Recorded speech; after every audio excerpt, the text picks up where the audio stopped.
So what I'm about to share with you today is not difficult, it's not complicated, but what I'm about to share with you I think is essential. You should always have these things to hand when you're out and about in the wilderness. So what I like to always make sure I've got on me are a good number of stakes. Now these stakes obviously can be used to peg straight into the ground, as you would with typical kind of metal tent peg, or these can be used in those prusik loops to hold your tarp in place. Many possibilities. Now I'll quickly show you how to create a stake, and I'll show you a couple of other things you can do just to make sure you can almost have a multi-use stake to hand.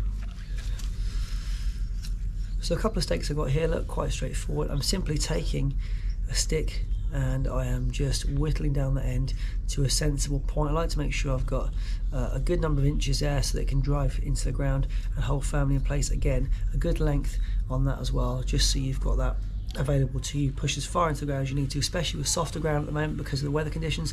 I often find a stake like this might come up a little bit too short.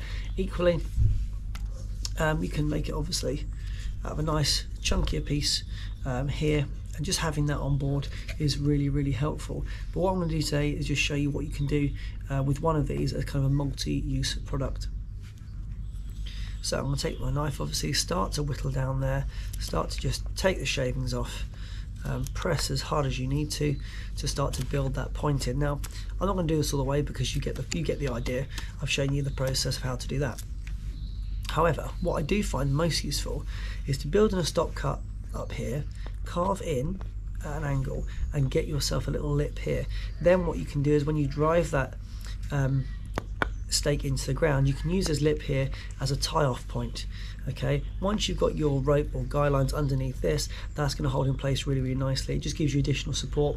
So say my tarp is built this way, the stake goes in the ground here, use that and line that off perfect. So what I can do is, if I find a stick that's got this kind of thickness here, I can have a stake on one end and I can build in this secure point here, and that just gives me a little bit more functionality to the stake, which I can't ordinarily do with some of the thinner ones I showed you earlier.